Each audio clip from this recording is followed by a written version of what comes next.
Joining us now to talk more about that is former Covert CIA operative Mike Baker. Mike, thanks so much for joining in this morning. What makes the UK particularly vulnerable to these attacks? Well, Dagan touched on it at the top of the show, which is this concept of multiculturalism. It really is important because it's not just that some members of the Muslim communities didn't want to assimilate, integrate into the society and become British before they became anything else. It's that the country, and it really was an EU problem as well, they encouraged the idea that you don't have to assimilate, that celebrate your culture, be who you are. And like you said, here in the U.S., we have a hard time understanding it because, we're Americans first. So anybody who came to this country over generations considered themselves American Italians or whatever they were. And that's not the case. So Theresa May, I do believe, said what she needed to say at the outset here. This is going to have to create a sea change, and it's going to have to be a public mindset that changes. And they're going to have to bang this out in Parliament in order to get some laws changed, in order to do things that are going to be tougher. But it's going to take time. This is not something that's going to switch overnight because it didn't happen overnight. But there's a difference between multiculturalism and people following Sharia law, where they are, killing anybody who's gay and killing women, and I mean, there's a, right? I mean, multiculturalism. It harbored the safe space. It created a safe space. I love using the term safe space. Now we're translating it over to terrorism, but it allowed for what you're talking about to foster, develop, and create this environment where they don't feel a part of the country. And I'm not excusing it by any means. They shouldn't have done this years ago. This was a ridiculous self-inflicted wound on the part of the UK and the EU. But what I am saying is it's going to take time to change. Words are not enough. I noticed something happening in this country. Particularly the U.S. Army at West Point some time ago, they allowed Muslims, for example, to wear beards, to wear some of their religious clothing. New York City police, I see the same thing on street corners. I think that's a problem.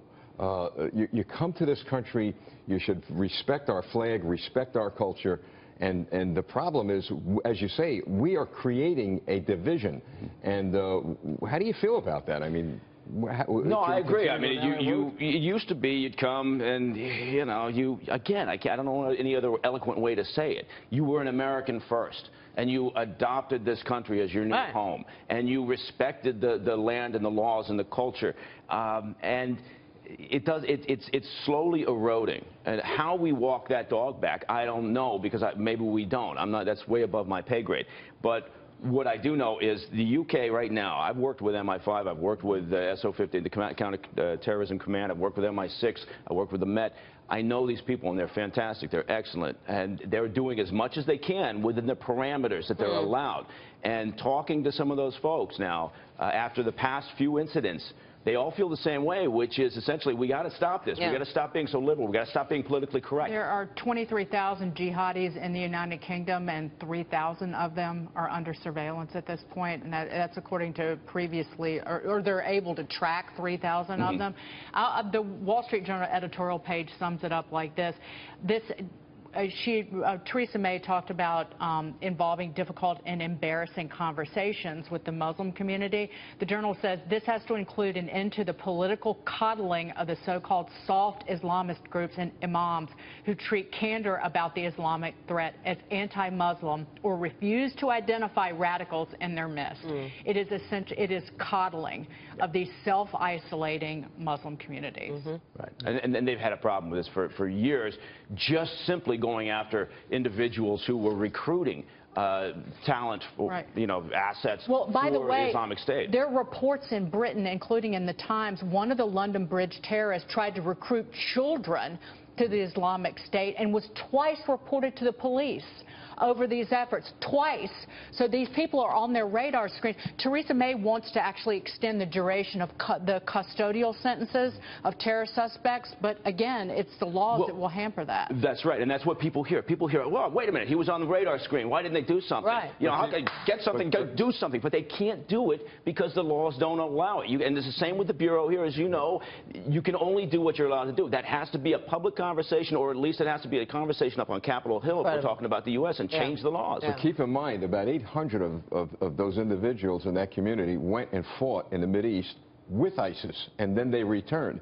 And in my view, those are the people they should have got tough on immediately and tossed them out of the country. By the way, what us. about the Muslim Brotherhood? I mean, you know, yesterday on Sunday Morning Futures, I had the Congressman DeSantis on, and I asked him straight out, do you believe the Muslim Brotherhood is a terrorist organization? He said, absolutely, and the president needs to call them out. This is this whole argument with Qatar, that Qatar supports them right now. What's your take on the Muslim Brotherhood? Right, it is a terrorist organization. There's no way to put it. It's a very eloquent, in a way, you know, sophisticated face of an organization. Why does this matter? How I mean, have they become close to the U.S. government over the years? Well, it matters because it operates in a different space, right? It provides a veneer, sort of a sheen to the same goals at the 30,000-foot level as the terrorists have on the street, right? But they look sophisticated and they talk well and they do all these things. Gives them legitimacy. Yeah, it gives them legitimacy. You are much more eloquent than I am. But do you think they are around the U.S. government somehow? Well, I think in the past administration certainly had individuals and elements of that administration that were more than happy to talk to the Muslim Brotherhood or representatives, or to believe that they were a legitimate organization. And it's no different than out in the Middle East. Hezbollah, for instance. People look at Hezbollah and say, well, look, they're handing out aid and they're providing assistance, and well, so they're good. Well, their goals, their ideals are the same. Yeah. We get wrapped up in the words. We get wrapped up in the context, and they don't. It's like when we talk about ISIS and whether they directly controlled an attack like this recent one on the London Bridge in London. ISIS doesn't care whether they controlled it. As long as an act like that happens, that's a victory for them. We're the ones that get wrapped up. Well, I wonder if there's a direct line between them and ISIS. It doesn't matter from their perspective. All right, really great insights from you, Mike. Thanks very much. Thank you. Mike Baker there.